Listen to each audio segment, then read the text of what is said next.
saya sampaikan pada santri, para santri semua bisa belajar keteladanan memimpin dari Abah Syarif yang bisa mengelola tempat ini dengan penuh kreativitas, memanfaatkan semua sumber daya yang ada sebagai bahan belajar.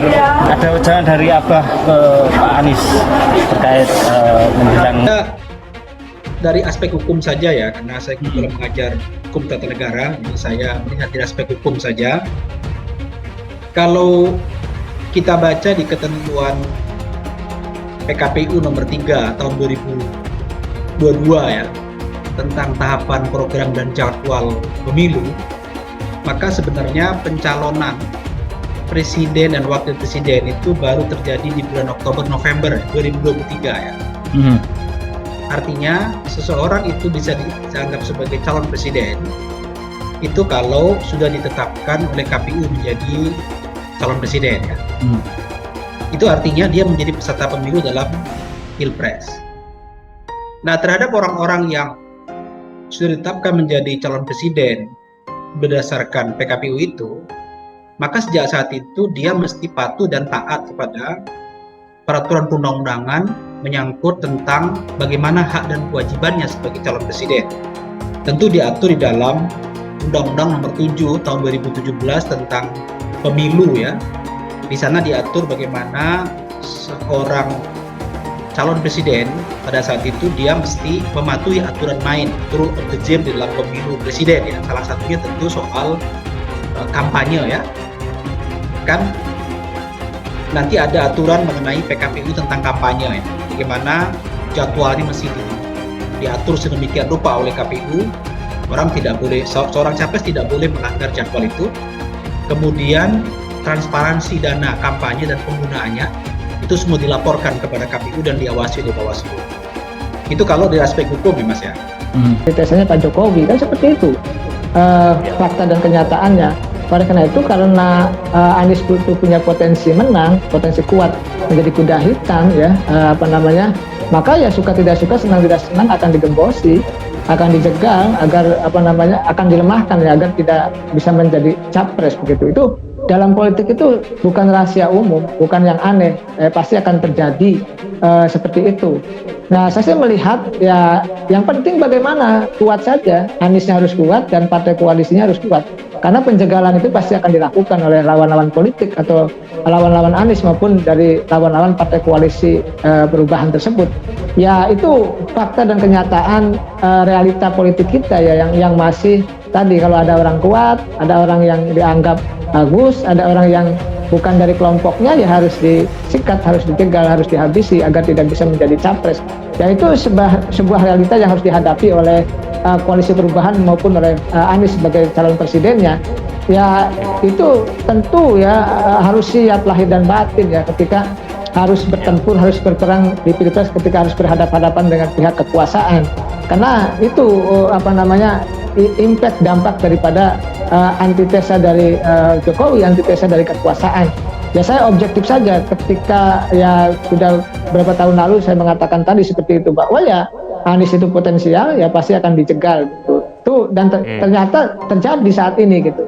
Itu fakta dan kenyataan yang tidak bisa dibantah, bahwa hingga hari ini tadi Anies walaupun surveinya di 3 besar tapi masih dijegal. Kan begini konstruksinya. Ditemani Kiai Haji Syarif, Anies Baswedan belusukan di kandang banteng. Di Sragen naik motor trail. Dikutip dari warta kotalive.com, Sragen, bakal calon presiden Anies Baswedan melanjutkan safari politiknya ke Kabupaten Sragen, Jawa Tengah. Di kota itu, Anies Baswedan berkunjung ke Pondok Pesantren Nurul Huda. Di sana, dia menjumpai Kiai Haji Syarif Hidayatullah. Melalui media sosialnya, Anies Baswedan berkisah bahwa dirinya diajak berkeliling ke ladang menggunakan motor trail. Sudah berkunjung ke banyak pesantren, tapi baru kali ini disambut sholawat sekaligus diajak berkeliling naik motor trail dan bajak bersama Kiai Haji Syarif Hidayatullah di pesantren Nurul Huda, Sragen. Tulis Anies Baswedan dikutip Warta Kota dari Twitter pribadinya Selasa 23 Mei 2023. Di ladang, Anies Baswedan memanen hasil bumi seperti kangkung, terong, sawi, dan lain sebagainya. Tak hanya itu, kami juga diajak memanen kangkung. terong, sawi, mangga hingga sarapan dengan menu yang didapat dari hasil ternak, ladang dan pertanian yang diolah langsung oleh para santri, ungkapnya. Anies pun memuji Ponpes Nurul Huda asuhan Kiai Haji Syarif yang memberikan pendidikan secara komprehensif, tidak sekedar mengajarkan ilmu agama. Pesantren memang didesain sebagai lembaga pendidikan yang komprehensif, tak hanya memberikan ilmu dan dakwah agama, tetapi juga menyiapkan mereka untuk dapat berkarya dan berkontribusi di masyarakat. Maka dari itu, Ponpes Nurul Huda Sragen juga membekali para santri dengan life skill mulai dari keterampilan pertukangan, kewirausahaan, dan lain sebagainya.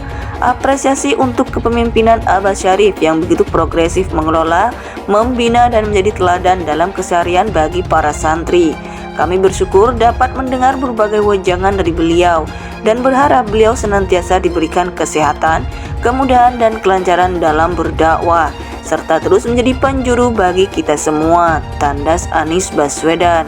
Seperti diketahui pada pemilu 2019 lalu, hasil pleno KPU Sragen menetapkan PDI Perjuangan sebagai partai pemenang pemilu 2019 di Kabupaten Sragen dengan perolehan 13 kursi.